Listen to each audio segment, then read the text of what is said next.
Hello everyone. आज Microsoft Excel के part 14 में हम आपको बताने जा रहे हैं one of the most important function of Excel, consolidate function.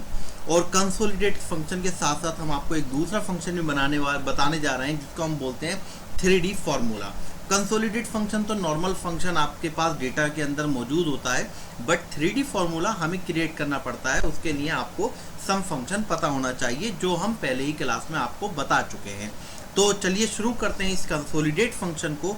और बहुत इंपॉर्टेंट फंक्शन है, बहुत ध्यान से देखिएगा, ऑफिस यूज के अंदर बहुत ज़्यादा आता है।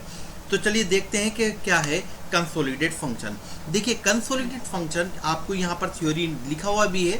कंसोलिडेट फंक्शन क्या करता है, अगर आपके पास डेटा अलग अलग शीट्स में है और आप चाहते हैं उस शीट से अलग अलग शीट से डेटा लाकर एक जगह पर कंसोलिडेट करना, एक जगह पर गैदर करना, आप उन सारे डेटा को मिलाकर एक जगह पर लेकर आना, तो उस कंडीशन में हम यूज करते हैं कंसोलिडेट फंक्शन। अब कंसोलिडेट फंक्शन अलग अलग वर्कशीट पे भी काम करता है और अलग अलग वर्कबुक पे भी काम करता है, और ये जो होता है वो डेटा के अंदर ऑप्शन होता है कंसोलिडेट। तो अब चलिए शुरू करते हैं कि कैसे हम इसके ऊपर वर्क करेंगे। तो आप देख रहे हैं मेरे पास एक शीट, यहाँ पर एक मैंने एक्सेल फाइल खोल रखी है। इस फाइल के अंदर मेरे पास डेटा है 2017 का। 2017 के अंदर नंबर, सीरियल नंबर है, मंथ है, सेल्स अमाउंट है। यहाँ पर मेरे पास हर महीने की सेल्स यहाँ पर दे रखी है। सेम इसी तरीके से 2018 का मेरे पास डेटा है और 2018 का सेल्स रिकॉर्ड में मंथ वाइज यहाँ पर डिटेल दे रखी है। इसी तरीके से मेरे पास 2019 का भी डेटा है, 2019 का सेल्स रिकॉर्ड है जिसके अंदर मैं सेल्स की इंफॉर्मेशन रख रखी है जितनी मैंने सेल्स की है। तो अब मुझे ज़रूरत क्या पड़ गई, मुझे यहाँ पर ऐसा करना था कि मुझे यहाँ पर इन तीनों का कंसोलिडेट रिपोर्ट चाहिए थी जो मेरे पास यहाँ पर हो। मैं इसे थोड़ा सा चेंज कर देता हूँ। मैंने यहाँ लिख दिया कंसोलिडेट। तो आप देख रहे हैं मैंने यहाँ पर हेडिंग डाल दिया है कंसोलिडेट रिपोर्ट 2017, 18, 19। तो अब देखिए एक बार मैं दोबारा से आपको दिखला देता हूँ। देखिए मेरे पास यहाँ पर शीट्स हैं 2017 का सेल्स रिकॉर्ड यहाँ पर है, 2018 का सेल्स रिकॉर्ड यहाँ पर है, 2019 का सेल्स रिकॉर्ड यहाँ पर है। अब मेरे पास मैं चाहता हूँ कि 2016, 17, 18, 19 का कंसोलिडेट मंथ वाइज रिकॉर्ड आ जाए। तो ये बहुत आसान है। उसके लिए आपको सिर्फ और सिर्फ इसे सेलेक्ट करना है। आप जाएंगे डेटा के अंदर और डेटा के अंदर जाने के बाद कंसोलिडेट पे जाएंगे और कंसोलिडेट पे जाकर आप यहाँ, एक मिनट, आप यस, कंसोलिडेट पे जब आप आ जाएंगे तो आपके पास कुछ इस टाइप से आ जाएगा। क्योंकि आपको फंक्शन टोटल सम करना है तो आप सम रहने देंगे। अब आप यहाँ से क्लिक करके आप यहाँ पर सेलेक्ट करेंगे किसका टोटल चाहिए। तो आपको शीट 2017, मैंने इसका नाम चेंज कर रखा है 2017, आपने इसका ये पोर्शन का टोटल चाहिए। क्लिक किया, ऐड कर दिया। सेम यहाँ पर क्लिक करने के बाद अब आपको शीट 2018 पे जाएंगे, इसको सेलेक्ट करेंगे और देन इसको भी ऐड करा लेंगे। से अगेन इस पे क्लिक करेंगे, 2019 पर जाएंगे, इसे सेलेक्ट करेंगे और इसे भी ऐड करा लेंगे। अब आप देखें यहाँ 2017 का ये डेटा आ गया, 18 का ये आ गया, 19 का ये आ गया और आपने ओके कर दिया। अब जैसे ही आपने ओके करा तो आप देखें इन तीनों का कंसोलिडेट रिपोर्ट हमारे पास यहाँ आ गई है। मींस अलग अलग वर्कशीट से डेटा उठाकर हमारे पास यहाँ पर आ गया है। ये मैंने आपको बहुत सिंपल वे में समझाने की कोशिश की है क्योंकि आपको बहुत सारी वीडियोस तो मिल जाएंगी या कंटेंट मिल जाएगा, मगर वहाँ पर वो इतना लेंथी उसे कर देते हैं कि कंसेप्ट समझ में नहीं आता। कंसेप्ट समझने के लिए आपको सबसे पहले इजी फॉर्मेट ही यूज़ करना पड़ता है। तो हमने ये इजीएस्ट फॉर्मेट जो हम यूज़ कर सकते थे वो आपके लिए लेकर आए जिससे आपको ये कंसोलिडेट फंक्शन समझ में आए। होप ये आपके समझ में आया होगा। हमने क्या किया, अलग अलग शीट से डेटा को लिया, 2017 शीट, 2018 और 2019 से लिया और यहाँ पर हमने इसे अप्लाई कर दिया। अब इतना तो कर दिया, समझ में आ गया होगा, मगर अभी इसके अंदर एक प्रॉब्लम है। अब वो प्रॉब्लम क्या है, देखिए मैंने यहाँ पर क्या कर रखा है, 2017 में यहाँ पर अलग अलग वैल्यूज हैं। मैं सारी वैल्यूज को तो चेक नहीं कराता, एक को चेक कराता हूँ, आपके समझ में आ जाएगा। अच्छा, इसका कंसेप्ट समझ लीजिए क्या काम करता है। जरूरी नहीं है शीट्स का लोकेशन एक ही होना चाहिए, बस ये काम इस तरीके से करता है कि पहली रिकॉर्ड को टोटल करेगा पहले से, जितने भी पहले होंगे। मीन्स अगर आपके कोई भी एक से आपने एक रिकॉर्ड यहाँ डाल रखा है, यहाँ पर कुछ रिकॉर्ड डाल रखे हैं और आपने यहाँ पर रिकॉर्ड डाल रखे हैं और आपने यहाँ पर कुछ रिकॉर्ड डाल रखे हैं। अब आप देखें लोकेशन अलग अलग है आपकी यहाँ पर, तो तब भी देखिए लोकेशन अलग अलग है, आपने अलग अलग लोकेशन कर रखा है, बट उसके बावजूद भी अगर आप यहाँ पर क्लिक करेंगे और यहाँ पर कंसोलिडेट पे क्लिक करेंगे और आपने इन तीनों लोकेशन, देखिए वे इस अब इसको आपने यहाँ क्लिक करा, इतने एरिया को सिलेक्ट कर लिया और यहाँ क्लिक करके इसे ऐड करा दिया, इसको क्लिक किया, इसको क्लिक करके आपने इसे देखो ऑटोमेटिकली सेलेक्ट कर लिया है, शीट एक ही है तो ऐड कर दिया, और यहाँ पर भी इस तरीके से सेलेक्ट करके और मैंने इसे क्लिक करके ऐड कर दिया और ओके कर दिया।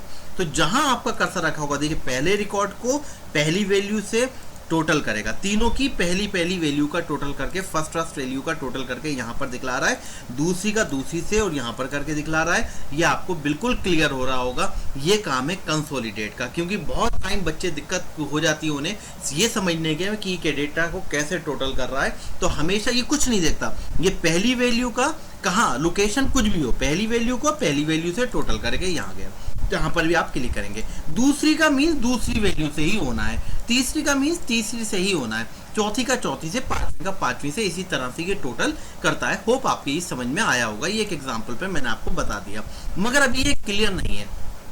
क्लियर क्या नहीं है, अभी इसके अंदर थोड़ी सी दिक्कत है। अब देखिए यहाँ पर ये C2 C3 के अंदर रिकॉर्ड है 1 लाख, 2018 शीट्स के अंदर 2018 शीट्स नेम जो है उसके अंदर है 2 लाख और 2019 के अंदर है 3 लाख। तो टोटल आ गया आपका कंसोलिडेट, आप देख रहे हैं यहाँ पर 6 लाख आ गया। अब अगर यहाँ पर इन केस अगर मैं यहाँ पर इसे 1 की जगह कर दूं 2, तो बताइए क्या होगा, कंसोलिडेट फंक्शन क्या करेगा, क्या ऑटोमेटिकली यहाँ पर 7 हो जाएगा। देखिए यहाँ पर 3 लाख, 2 लाख मीन्स 5 लाख और 2 लाख 7 लाख, तो यहाँ 7 लाख हो जाना चाहिए था, बट यहाँ नहीं हो रहा है मीन्स ये। और जब आपने एक बार फॉर्मूला लगा दिया तो अब ये वैल्यू चेंज नहीं करेगा। तो अब इसके लिए आप क्या करोगे, आप एक काम ये कर सकते हो, आप इसे सेलेक्ट करो, अगेन आप कंसोलिडेट में जाओ और यहाँ पर ये तीनों आपने सेलेक्ट कर रखा है, ओके कर दीजिए, तो आप देखेंगे वैल्यू चेंज हो जाएगी। बट क्या हर बार हमें ऐसा करना पड़ेगा, इससे तो बहुत टाइम हमारा वेस्ट हो जाएगा। और हम कंसोलिडेट यूज ये कर रहे हैं कि और अच्छे तरीके से हमारा टाइम बच सके, तो आपके पास एक आसान तरीका भी है। अब देखिए मैं क्या करता हूँ, मैं इसे इन सबको डिलीट कर देता हूँ। डिलीट करने के बाद मैंने कर्सर यहाँ रखा, कर्सर रखने के बाद कंसोलिडेट पे गया। अब देखिए यहाँ पर आप देखें ऐड, तो अगर आपके ऐड नहीं है तो आप यहाँ पर ऐड कर लीजिए। मैं आपको बिल्कुल स्टार्टिंग फ्रेश से ही बता रहा हूँ कि ऐड कर लेते हैं। यहाँ क्लिक करा, आपने 2017 वाली शीट को सेलेक्ट कर लिया, ठीक है, और इसे ऐड करा दिया। सेम 2018 को सेलेक्ट किया आपने, ऑटोमेटिकली सेलेक्ट आ रहा है, कोई दिक्कत नहीं है। आप देखें बस क्लिक देख लें, 2018 का ही सेलेक्ट है, बिल्कुल ऐड कर दिया। ऐसे ही 2019 का सेलेक्ट कर लिया आपने और इसे भी ऐड कर दिया। अब आप क्या करेंगे, आप चाहते हैं कि वो डेटा लिंक रहे, तो यहाँ पर create link to source data पे क्लिक कर देंगे और आप ओके कर देंगे। जैसे आप ओके करेंगे तो अब देखिए यहाँ पर आपका बिल्कुल कंसोलिडेट आ गया, मगर कंसोलिडेट के साथ साथ अब आप देखिए इसका लिंक हो गया। लिंक मीन अगर मैं यहाँ पर 2017 में 2 लाख की जगह 1 लाख कर दूंगा, तो आप जानते हैं 1 लाख कम हो जाना चाहिए, मीन्स यहाँ पर 1 लाख, फिर यहाँ पर 2 लाख यानी कि 3 लाख और 3 और 3 6 लाख होना चाहिए था। यहाँ पर भी 6 लाख हो गया। ऑटोमेटिकली क्या कर रहा है, यहाँ पर अब उस डेटा का लिंक कर रखा है। और अगर आपको यहाँ पर ही देखना है कि वो डेटा एक्चुअल में कहाँ से आ रहा है, कहाँ पर है, क्या डेटा है, तो आप इस प्लस पे क्लिक करेंगे और आपको इसकी डिटेल आ जाएगी, पहली शीट, दूसरी शीट, तीसरी शीट। ऐसे आप इस पे क्लिक कहीं पर भी क्लिक कर सकते हैं और उसका पहला, दूसरा, तीसरा जो भी वैल्यूज होगी वो यहाँ पर दिखला देगा कि ये कंसोलिडेट फंक्शन का बेनिफिट्स है, ये कंसोलिडेट फंक्शन का काम है जो हमारे वर्क को बहुत ईजी कर देता है। अब दूसरा आता है 3D फॉर्मूला। अब 3D फॉर्मूला जब मैंने भी पढ़ा था तो मैं सोचता था पता नहीं क्या 3D ग्राफिक्स होगा या कुछ होगा, ऐसा कुछ नहीं है। 3D मतलब यहाँ पर सिर्फ मल्टीपल शीट्स का यूज कर रहे हैं। तो इसे देखिए क्या होता है, आपने नॉर्मली 3D फॉर्मूला करके कभी पूछता है तो आप समझ जाइए वहाँ पर मल्टीपल शीट्स की बात हो रही है। देखिए आप यहाँ पर चाहते हैं सिंपल तरीके से 2017 का C3 का टोटल, 2018 का C3 का टोटल और 2019 का C3 का टोटल। तो दो तरह से मैं आपको बताता हूँ। एक यहाँ पर लगा कर दिखलाता हूँ आपको, नॉर्मल फंक्शन में मैंने लिखा इक्वल सम ब्रैकेट, और ब्रैकेट के बाद मैं लिखूंगा मुझे क्या चाहिए 2017, क्योंकि मेरी शीट का नाम 2017 है। एक्सक्लेमेटरी साइन मत लगाते हैं, उसकी वैल्यू देखिए, पहले शीट का नाम आता है, फिर एक्सक्लेमेटरी आता है, फिर उसकी सीट सेल का नाम आता है। सेल C3 है, ठीक है, 2017 कॉमा 2018 एक्सक्लेमेटरी साइन C3, क्योंकि वहां पर भी 2018 की शीट भी C3 है, 2019 और इसकी भी एक्सक्लेमेटरी साइन लगा के यहाँ C3। तो अब आप जैसे ही एंटर करेंगे तो आप देखेंगे यहाँ पर इनका टोटल निकल कर आ गया। बिल्कुल वही तरीके से कर आपने ये जो फंक्शन यूज करा इसे हम 3D फंक्शन नहीं कहते। 3D फंक्शन होता इसी तरह से बट थोड़ा सा अलग होता है। अब देखिए ये तो नॉर्मल सम फंक्शन का हमने तरीका बता दिया जिसमें हम मल्टीपल शीट्स का सम कर रहे हैं, यहाँ मल्टीपल शीट्स हैं उनका सम कर रहे हैं कंसोलिडेट की तरह। मगर अब यहाँ पर हमें क्या करना है, यहाँ पर हम क्या लगाएंगे, अगर हमें 3D फॉर्मूला देखना है जो लगभग कंसोलिडेट की तरह है बट कंसोलिडेट इजी हो जाता है और हमारे डेटा से लिंक भी रहता है, बेनिफिट ये भी है। तो अब हम देखिए यहाँ लिखेंगे सम और हम यहाँ पर लिखेंगे सिर्फ पहली शीट का ब्रैकेट, पहली शीट का नाम जो हमारी है 2017, colon sign means range sign 2017 से लेकर 2018 जो हमने यहाँ पर लिखा था। उसके बाद हम लगाएंगे एक्सक्लेमेटरी साइन और C3। अब देखिए आपका फंक्शन जो था कितना छोटा हो गया। यहाँ पर शीट का नाम कुछ भी है, आपने पहली शीट का नाम लिखा 2017 नहीं 2019 लिख दिया, 2017 से 19 मीन्स यहाँ पर 2017 और 2018 और 2019 तीनों का C3 का टोटल हो जाएगा। और जैसे मैं एंटर करूंगा आप देखेंगे टोटल यहाँ पर आ गया और क्लिक करके आप ड्रैग करेंगे तो आप जानते हैं एक्सेल के अंदर इलेक्ट्रॉनिक स्प्रेडशीट होता है, ऑटोमेटिक कैलकुलेशन कर रहा होता है। अब देखिए यहाँ पर 2017, 18, 19 तो सेम रहेगा मगर वैल्यू अपने आप क्या होती जाएगी, चेंज होती जाएगी। तो ये हमारा कहलाता है, ये फंक्शन कहलाता है हमारा 3D फार्मूला। और कभी भी अगर आपसे कोई 3D फार्मूला की बात करे तो आप समझ जाइएगा कि वहाँ पर आपको मल्टीपल शीट्स का टोटल की बात हो रही है।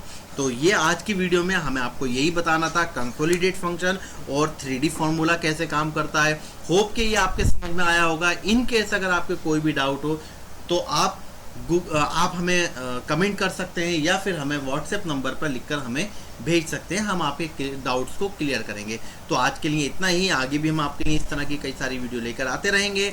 अगर आपने अभी तक इस चैनल को सब्सक्राइब नहीं किया है तो सब्सक्राइब करें और इस वीडियो को अगर आपने देखा है और आपको लगता है ये आपके लिए हेल्पफुल है तो आप इसे लाइक ज़रूर कीजिएगा। तो आज के लिए इतना ही, अल्लाह हाफिज़ and have a good day.